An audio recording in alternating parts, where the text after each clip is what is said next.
Voy a saludar a la doctora Diana Mafia, quien es directora del Observatorio de Género. ¿Qué tal? Buen día, ¿cómo le va? ¿Cómo está usted? ¿Qué tal? Buen día, ¿cómo está? Muy bien, gracias por atendernos este día domingo. Y queríamos tener su palabra después de lo que ocurrió el pasado día miércoles, un poco más apartado de todo y observando quizás con la tranquilidad de ya haber pasado la vorágine de ese día, un poco más descansado. ¿Qué piensa de lo que ha ocurrido? ¿Cómo lo mira? ¿Cuál es su visión? Bueno, fue un final impactante porque hasta último momento no sabíamos cómo iba a resultar la votación. Había muchas personas que estaban indecisas, como las hay también en el Senado. Yo seguí mucho la sesión, los discursos, y realmente para mí hay algo sorprendente, y es que muchos legisladores votaron en contra por razones que no tienen que ver con la ley o que no se modifican con la ley. Entonces no se entiende qué es lo que estaban votando. Yo creo que esto es un error que tiene que ver con, quizás, no sé, la falta de experiencia legislativa. Acá se estaba votando una ley según la cual, si la persona había decidido hacer un aborto, ese aborto se podía hacer en el sistema público sin dar causales hasta la semana 14, y si era más extendido el plazo, alegando causales. Esa era la ley. No era una ley que valorara si la vida valía o no desde el momento de la concepción, pero particularmente algunos legisladores dijeron que votaban en contra porque de esta manera una mujer podía tomar una decisión de abortar por causales hasta el 9º mes.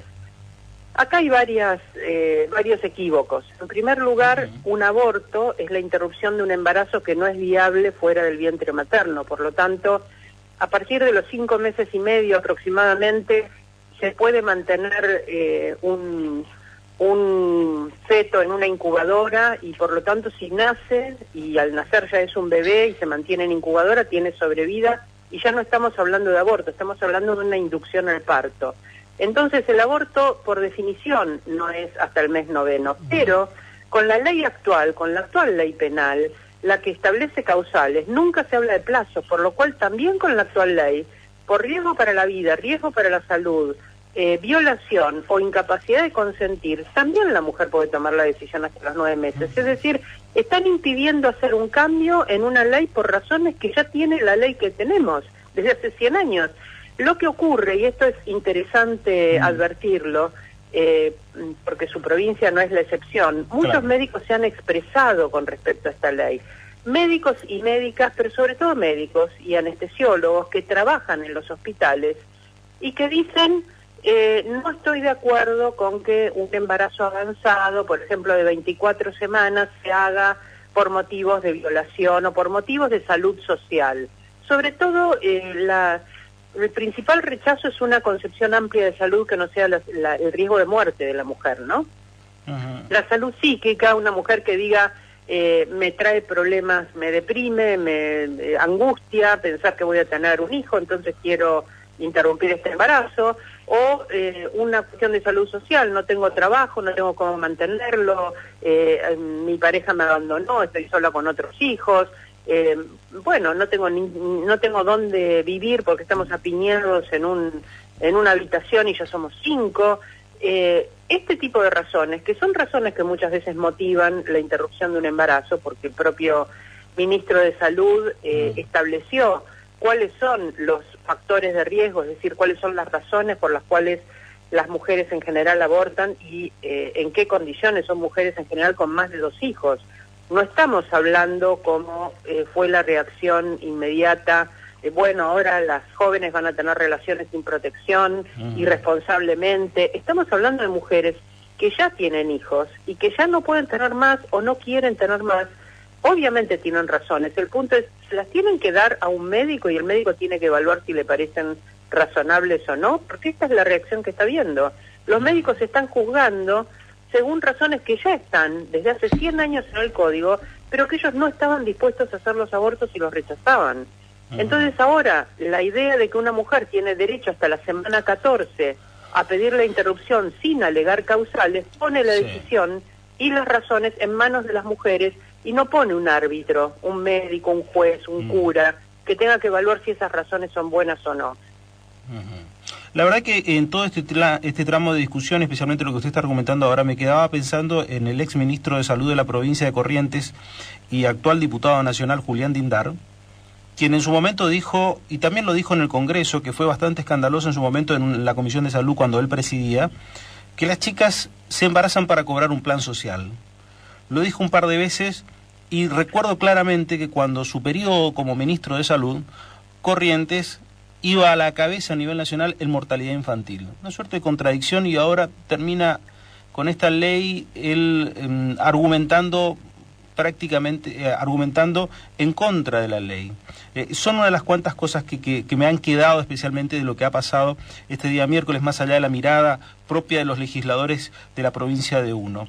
Pero quería preguntarle qué visión tiene de lo que fue las manifestaciones afuera, de lo que fue la jornada, en el contexto de decir una jornada maratónica que tuvo mucha movilización, no solamente social alrededor del Congreso, sino lo que también se pudo ver a través de la presencia de los medios de comunicación y también de la gente involucrándose, ya sea redes sociales o cuando uno andaba por la calle encontraba que la gente seguía pendiente y escuchando y opinando también de este tema. ¿Cómo lo visualiza de su rol de intelectual esta suerte de movilidad social que se vio a partir de esta discusión el miércoles?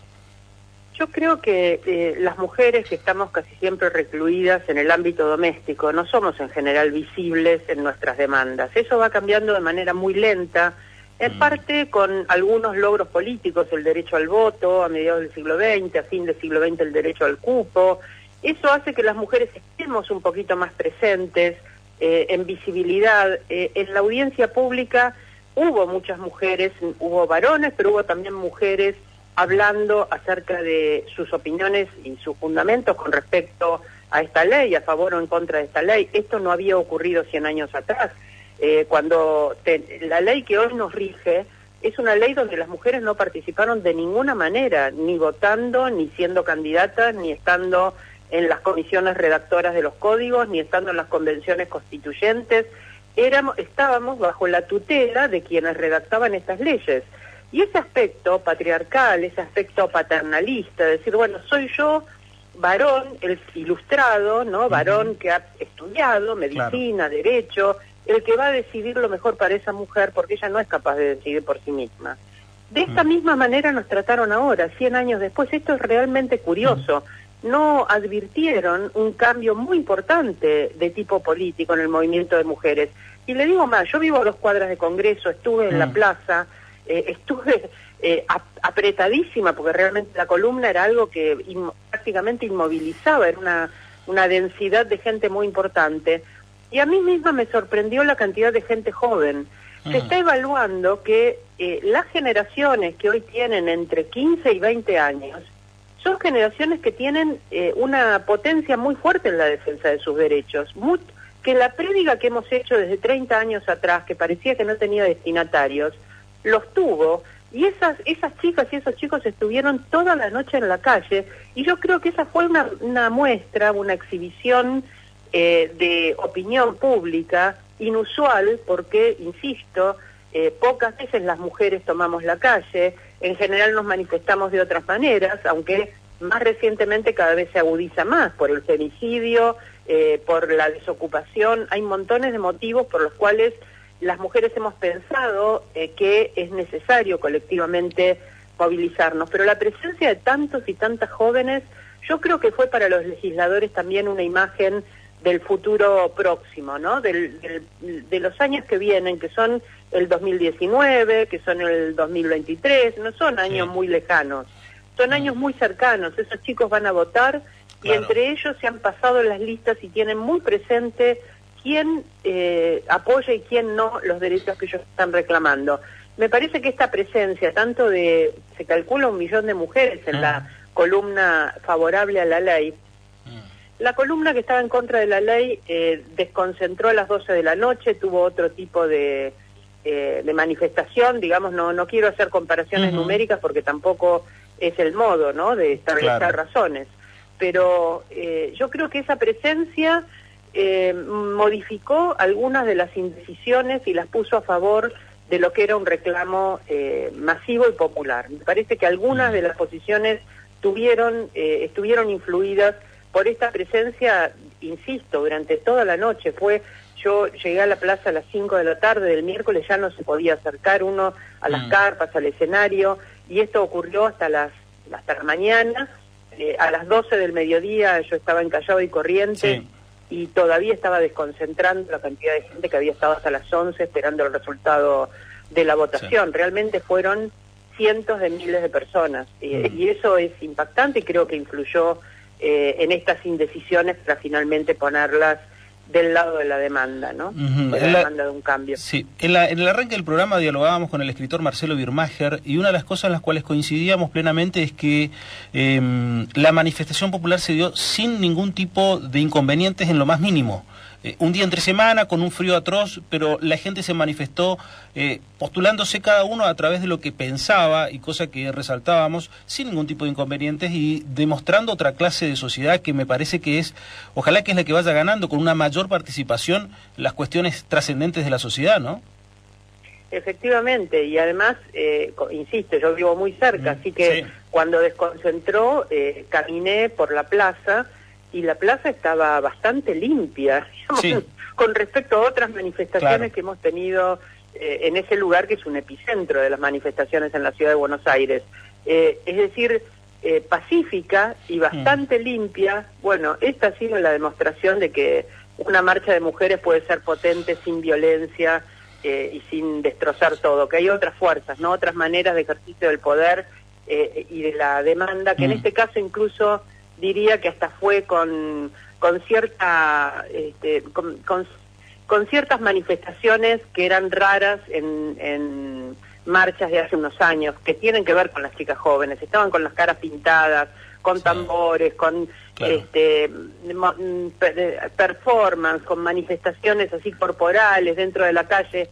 Realmente era una potencia muy vibrante, muy grande. Sí. Uno rescata especialmente que no existiera nada de violencia en el marco de un reclamo, de un derecho, o de un reclamo de una idea que pueda llegar a tener. Insisto, no importa del lado, pero me parece altamente positivo. Usted sabe que en el vicio del periodista siempre está intentar leer los diarios y buscar algún tipo de notas, y hoy me encontré con una nota que más allá de lo que decía la misma, hacía una suerte de desagregado, que es una nota en el diario La Nación de hoy, que contaba una suerte de trama secreta de lo que pasó el miércoles en cuanto a las negociaciones, y el hilo conductor que me llevó, o la conclusión que terminé sacando, es que fue todo tan transversal la política en esta cuestión, que fue altamente positivo, digo, porque pasa de los distintos partidos políticos, diferencias dentro de las mismas estructuras políticas, y en muchos casos hasta la presencia de agentes externos que uno quizás ni se imaginaba en el ámbito político, o que no le encuentra un sentido de participación política directa. Un caso concreto, la presencia de Daniel Greenback en un momento dado del artículo, diciendo que también participó en un diálogo con algunos legisladores. Digo, este tema, este proyecto nos puede llegar a visorar otro tipo de sociedad, digo, una sociedad más participativa, más involucrada en la cosa pública. Sí, estoy muy de acuerdo con ustedes. Yo creo que nos mostró una posibilidad de una democracia deliberativa, donde cada cual de sus razones, y también derrotó muchos de nuestros prejuicios. Recuerdo que, hablé esta semana, por supuesto, con muchos periodistas, y me decían que se habían encontrado aplaudiendo un discurso de alguien que estaba en sus antípodas políticas, y esto pasó dentro de la Cámara también. Y cuando uno ve los abrazos finales luego de votada la ley, ve esa transversalidad, y eso mismo ocurrió cuando se votó la ley de cupo. Eso mismo ocurrió en la Convención Constituyente, que el entonces ministro de Justicia, Rodolfo Barra, que también fue expositor en la audiencia pública tantos años después, Barra quiso en ese momento, ministro de Justicia de Menem, quiso poner una cláusula explícita que prohibiera el aborto en la Constitución que se estaba reformando, y allí transversalmente las diputadas de todos los bloques se opusieron diciendo que esta no era una manda de la reforma constitucional. Es decir, cuando se pusieron cuáles eran los temas que se iban a reformar, por supuesto no formaba parte, sí la integración de los tratados de derechos humanos.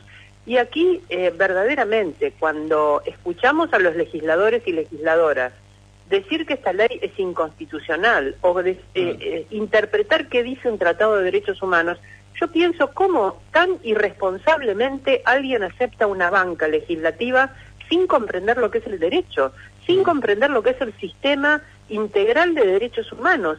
Es algo que da escalofríos. Algunas de las razones que algunas fueron pintorescas, ¿no? Que la diputada que nos comparó con perritas que cuando tienen cachorros, regalamos los cachorros en lugar de hacerlas abortar, argumento que pensaba utilizar a favor de la adopción en lugar del aborto, comparándonos con perras.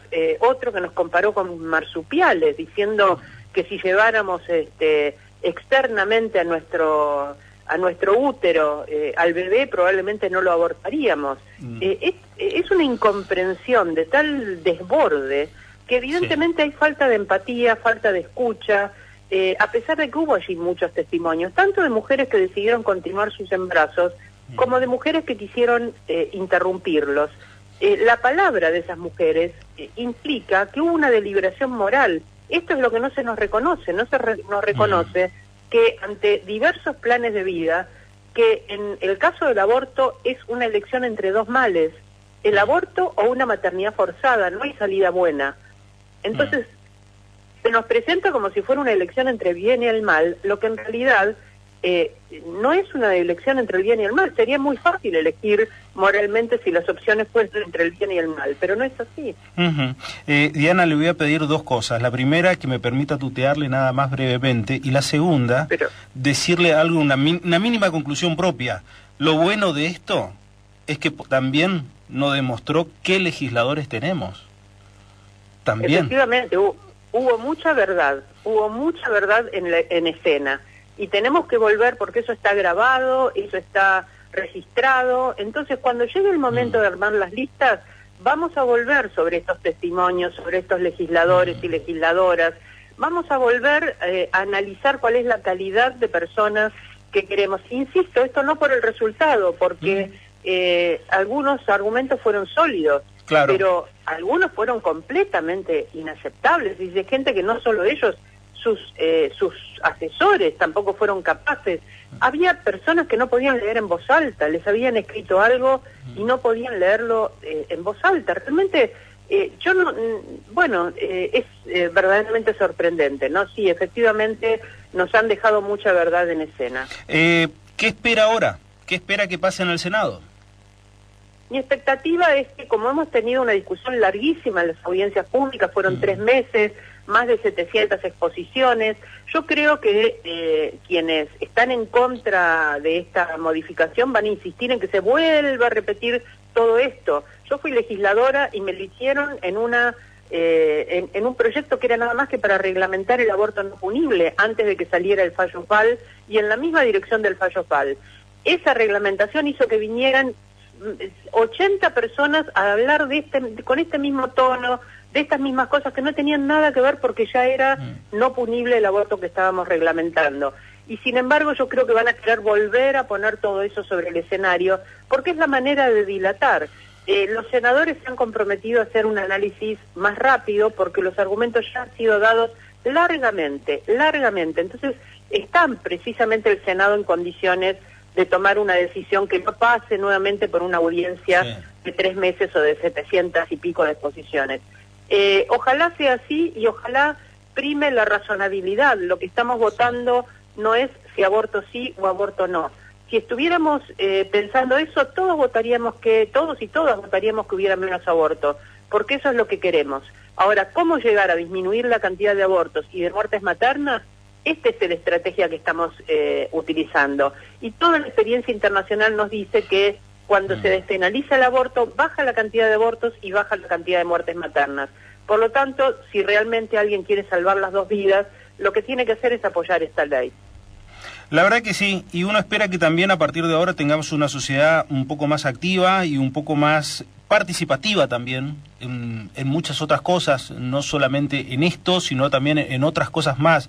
Quizás es la ilusión de que uno tiene que la democracia se vaya complementando también de otra manera, no solamente a través de la faz dirigencial, participando absolutamente todos desde el punto que nos toque, desde el lugar que nos toque, no necesariamente el rol de político, sino de actor social como cada uno lo es, ¿no? El suyo... Coincido completamente, una democracia que fuera realmente participativa y deliberativa, todos dan sus razones desde el lugar de la comunicación, desde el lugar de la Claro. academia, desde las organizaciones sociales, desde todos los ámbitos, por supuesto, esa debería ser la manera.